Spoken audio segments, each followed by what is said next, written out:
ಎಲ್ರಿಗೂ ನಮಸ್ಕಾರ. ಎಸ್ಬಿಕೆ ಕನ್ನಡ ಯೂಟ್ಯೂಬ್ ಚಾನಲ್ಗೆ ನಿಮಗೆ ಸ್ವಾಗತ. ಫೆಬ್ರವರಿ 1ರ ಕರೆಂಟ್ ಅಫೇರ್ಸ್ ಅನ್ನ ಈ ವಿಡಿಯೋದಲ್ಲಿ ಡಿಸ್ಕಸ್ ಮಾಡೋಣ. ಸೊ ಅದಕ್ಕೂ ಮುಂಚೆ ಕಳೆದ ವರ್ಷದ ಪ್ರಚಲಿತ ವಿದ್ಯಮಾನಗಳ ನೋಡ್ಸ್ಬೇಕು ಅಂದ್ರೆ 50% ಆಫರ್ ನಿಮಗೆ ಸಿಗ್ತಾ ಇದೆ. ಒಟ್ಟು ಮೌಲ್ಯ 240 ಇದ್ರದ್ದು, ಆದ್ರೆ 50% ಡಿಸ್ಕೌಂಟ್ ಇರೋದ್ರಿಂದ 120 ರೂಪಾಯಿಗೆ ನಿಮಗೆ 2024ರ ಸಂಪೂರ್ಣ ಪ್ರಚಲಿತ ವಿದ್ಯಮಾನಗಳ PDF ಅವೈಲೇಬಲ್ ಇದೆ. ಬೇಕು ಅನ್ನೋರು ಈ ವಿಡಿಯೋದ ಡಿಸ್ಕ್ರಿಪ್ಷನ್ ಅಲ್ಲಿ ವಾಟ್ಸ್ಆಪ್ ನಂಬರ್ ಇದೆ. ಈ QR ಕೋಡ್ಗೆ ಪೇ ಮಾಡಿ ನಿಮ್ಮ ಸ್ಕ್ರೀನ್ ಶಾಟ್ ಅನ್ನ ವಾಟ್ಸ್ಆಪ್ ಆಗಿ ಕಳಿಸಿ, ನಿಮಗೆ PDF ನೋಟ್ಸ್ ಅನ್ನ ಕಳಿಸ್ಕೊಡ್ತೀವಿ.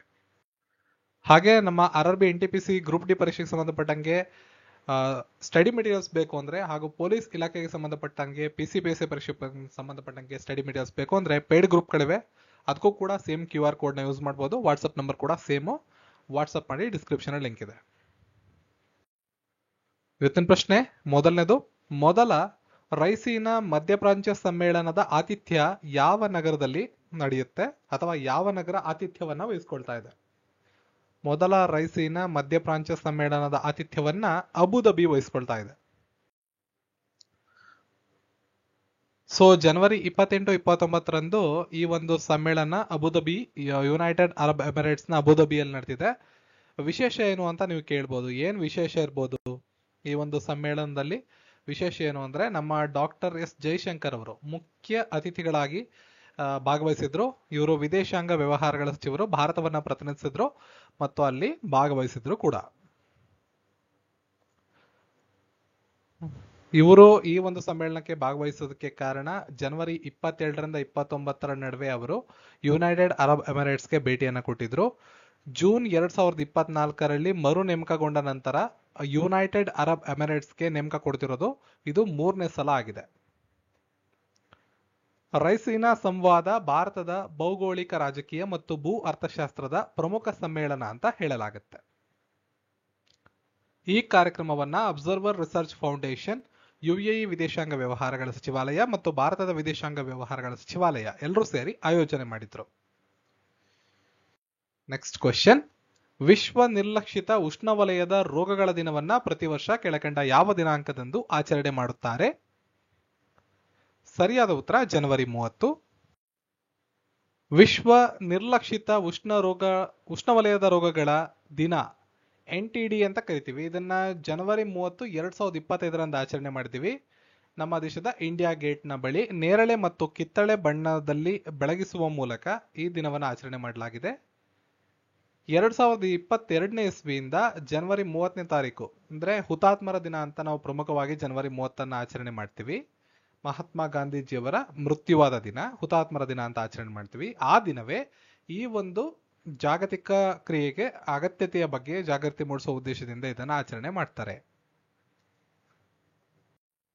ನೆಕ್ಸ್ಟ್, ಸುದ್ದಿಯಲ್ಲಿ ಕಂಡುಬರುವ ಪಾಯಿಂಟ್ ನೆಮೋ ಯಾವ ಸಾಗರದಲ್ಲಿ ಕಂಡುಬರುತ್ತೆ? ಅಟ್ಲಾಂಟಿಕಾ, ಪೆಸಿಫಿಕ್, ಆರ್ಕ್ಟಿಕ್, ಹಿಂದೂ ಮಹಾಸಾಗರ? ಪ್ರಶ್ನೆಗೆ ಸರಿಯಾದ ಉತ್ತರ ಪೆಸಿಫಿಕ್ ಸಾಗರ.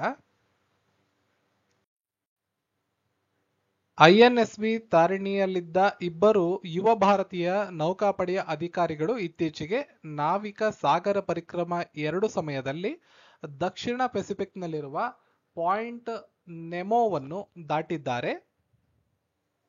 ಪಾಯಿಂಟ್ ನೆಮೋ ಎಂಬುದು ಒಂದು ಅತಿ ಸುಲಭವಾಗಿ ಪ್ರವೇಶ ಮಾಡಲಾಗದ ಸಾಗರದ ಧ್ರುವವಾಗಿದ್ದು, ಭೂಮಿಯ ಮೇಲಿನ ಯಾವುದೇ ಭೂಪ್ರದೇಶದಿಂದ ಅತ್ಯಂತ ದೂರದ ಬಿಂದುವಾಗಿರುತ್ತೆ.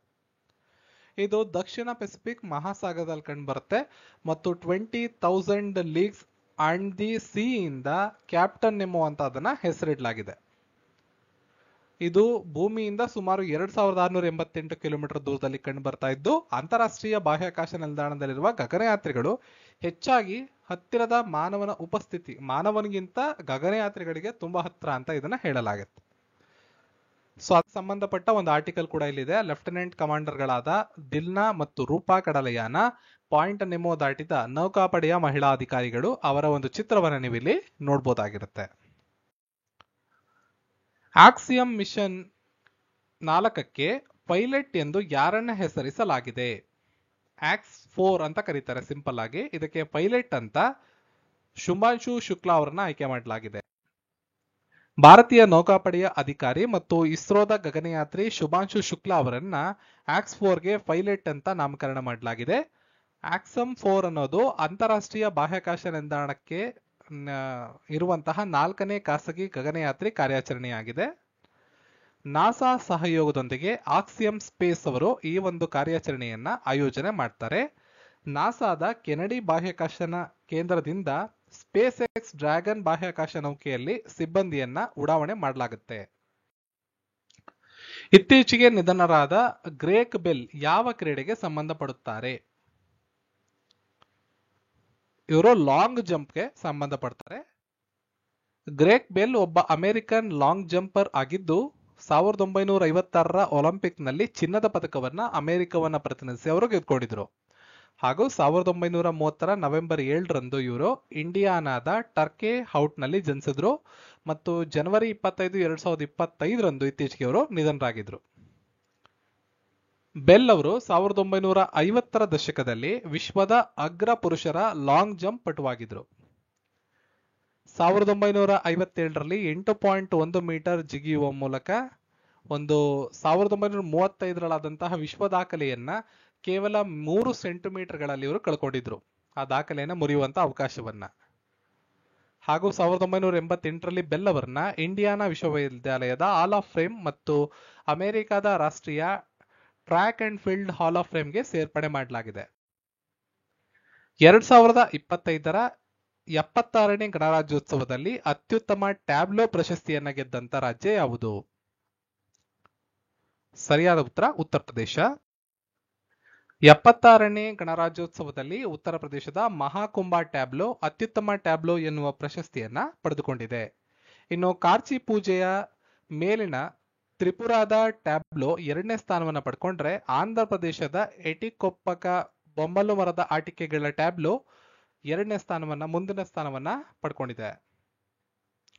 ಜಮ್ಮು ಕಾಶ್ಮೀರ ರೈಫಲ್ಸ್ ಸೇವೆಗಳಲ್ಲಿ ಅತ್ಯುತ್ತಮ ಮೆರವಣಿಗೆ ತಂಡವಾದ ಪ್ರಶಸ್ತಿಯನ್ನ ಗೆದ್ರೆ ದೆಹಲಿ ಪೊಲೀಸರು ಸಿಎಪಿಎಫ್ ಸಹಾಯಕ ಪಡೆಗಳ ವಿಭಾಗದಲ್ಲಿ ಅಗ್ರಸ್ಥಾನವನ್ನ ಪಡೆದಿದ್ದಾರೆ. ಇನ್ನು ಜನಜಾತಿಯ ಗೌರವ ವರ್ಷ ಟ್ಯಾಬ್ಲೆಟ್ಗಾಗಿ ಬುಡಕಟ್ಟು ವ್ಯವಹಾರಗಳ ಸಚಿವಾಲಯ ಪ್ರಶಸ್ತಿಯನ್ನ ಗೆದ್ದರೆ ಭಾರತ ಸಂವಿಧಾನದ ಟ್ಯಾಬ್ಲೋ ಮತ್ತು ಜಯತಿ ಜೈಮಾಮ ಭಾರತಂ ನೃತ್ಯ ಗುಂಪಿಗಾಗಿ ಕೇಂದ್ರ ಲೋಕೋಪಯೋಗಿ ಇಲಾಖೆ ವಿಶೇಷವಾದ ಬಹುಮಾನವನ್ನ ಕೂಡ ನೀಡಿದೆ. ಇತ್ತೀಚೆಗೆ ರಾಮ್ಸರ್ ಸಮಾವೇಶದ ಅಡಿಯಲ್ಲಿ ಮಾನ್ಯತೆ ಪಡೆದ ತೇವಭೂಮಿ ನಗರಗಳ ಪಟ್ಟಿಗೆ ಯಾವ 2 ಭಾರತೀಯ ನಗರಗಳು ಸೇರ್ಪಡೆಗೊಂಡಿವೆ? ಆಯ್ಕೆಗಳು ಇಂಪಾರ್ಟೆಂಟ್ ಕ್ವಶನ್. ಇದಕ್ಕೆ ಸರಿಯಾದ ಉತ್ತರ ಇಂದೋರ್ ಮತ್ತು ಉದಯಪುರ. ಇಂದೋರ್ ಮಧ್ಯಪ್ರದೇಶದ ಇಂದೋರ್ ಹಾಗೂ ರಾಜಸ್ಥಾನದ ಉದಯಪುರ ರಾಮ್ಸರ್ ಸಮಾವೇಶದ ಅಡಿಯಲ್ಲಿ ಜೌಗು ಪ್ರದೇಶದ ನಗರಗಳಾಗಿ ಮಾನ್ಯತೆ ಪಡೆದ ಮೊದಲ ಭಾರತೀಯ ನಗರಗಳಾಗಿವೆ. ರಾಮ್ಸರ್ ಸಮಾವೇಶ 172 ಸದಸ್ಯ ರಾಷ್ಟ್ರಗಳನ್ನ ಜಾಗತಿಕವಾಗಿ ಹೊಂದಿದೆ. ಜೌಗು ಪ್ರದೇಶಗಳ ಸಂರಕ್ಷಣೆಯನ್ನ ಮಾಡೋದು ಇದರ ಉದ್ದೇಶ. ನೈಸರ್ಗಿಕ ಮತ್ತು ಮಾನವ ನಿರ್ಮಿತ ಜೌಗು ಪ್ರದೇಶಗಳನ್ನ ಮೌಲ್ಯೀಕರಿಸುವುದು ಮತ್ತು ಸಂರಕ್ಷಣೆ ಮಾಡುವುದು ಇದರ ಉದ್ದೇಶವಾಗಿದೆ. ಹಾಗಾಗಿ ನಗರಗಳನ್ನ ಗುರುತಿಸಿ ಅದಕ್ಕೆ ಮಾನ್ಯತೆಯನ್ನ ಕೊಡ್ತಾ ಬರ್ತಾರೆ. ಭಾರತ ಪ್ರಸ್ತುತ ರಾಮ್ಸರ್ ಒಪ್ಪಂದದ ಅಡಿಯಲ್ಲಿ 85 ಸಂರಕ್ಷಿತ ಜೌಗು ಪ್ರದೇಶಗಳನ್ನ ಹೊಂದಿರುತ್ತೆ. ಇಸ್ರೋದ 100ನೇ ಉಡಾಯನ ಸಾಧನೆಗೆ ಗರಿ. ಆಂಧ್ರ ಪ್ರದೇಶದ ಶ್ರೀಹರಿಕೋಟಾದ ಸತೀಶ್ ಧವನ್ ಬಾಹ್ಯಾಕಾಶ ಕೇಂದ್ರದ ಉಡಾಯನ ನೆಲೆಯಿಂದ ಬೆಳಗ್ಗೆ 6:23ಕ್ಕೆ NVS-02 ಉಪಗ್ರಹ ಹೊತ್ತ ರಾಕೆಟ್ GSLV F-15 ಆಗಸಕ್ಕೆ ಚಿಮ್ಮಿ ಉಪಗ್ರಹವನ್ನ ಉದ್ದೇಶಿತ ಕಕ್ಷೆಗೆ ಸೇರಿಸಲಾಗಿದೆ ಅಂತ ಇಸ್ರೋದ ಪ್ರಸ್ತುತ ಮುಖ್ಯಸ್ಥರಾದ ವಿ ನಾರಾಯಣನ್ ಅವರು ಮಾಹಿತಿಯನ್ನ ಹಂಚಿಕೊಂಡಿರ್ತಾರೆ. ವಿ ನಾರಾಯಣ್ ಅವರರು ಇಸ್ರೋದ ಮುಖ್ಯಸ್ಥರಾಗಿ ಅಧಿಕಾರ ವಹಿಸಿಕೊಂಡ ನಂತರ ನಡೆದಂತ ಮೊಟ್ಟ ಮೊದಲ ಉಡಾಯನ ಹಾಗೂ ಈ ವರ್ಷದ ಮೊದಲ ಇಸ್ರೋ ಯಶಸ್ಸಿನ ಭಾಗವಾಗಿ ಈ ಬಾಹ್ಯಾಕಾಶ ಯೋಜನೆ ಅಂತ ಪರಿಗಣಿಸಬಹುದಾಗಿದೆ. ಸೊ ಇಂಪಾರ್ಟೆಂಟ್ ಆಗಿರ್ತಕ್ಕಂಥ ಎಲ್ಲಾ ಮಾಹಿತಿಗಳನ್ನ ಈ ವಿಡಿಯೋದಲ್ಲಿ ನಾನು ಶೇರ್ ಮಾಡ್ಕೊಂಡಿದ್ದೀನಿ. ಇದರ PDF ನೋಟ್ಸ್ ಅನ್ನ ಟೆಲಿಗ್ರಾಮ್ ಅಲ್ಲಿ ಶೇರ್ ಮಾಡ್ತೀನಿ. ನಮ್ಮ official Telegram channel SBK Kannada ಇದೆಯಲ್ಲ ಅಲ್ಲಿ, ಸೊ ಅಲ್ಲೋಗಿ ನೀವು ಡೌನ್ಲೋಡ್ ಕೂಡ ಮಾಡ್ಕೋಬಹುದು. ಈ ಮಾಹಿತಿಗಳು ಯೂಸ್ಫುಲ್ ಅನ್ಸಿದ್ರೆ ವಿಡಿಯೋನ ಲೈಕ್ ಮಾಡಿ, ಶೇರ್ ಮಾಡಿ, ಚಾನಲ್ ಸಬ್ಸ್ಕ್ರೈಬ್ ಮಾಡಿ. ಸಿಗೋಣ ಮತ್ತೊಂದು ವಿಡಿಯೋದ. ಧನ್ಯವಾದಗಳು.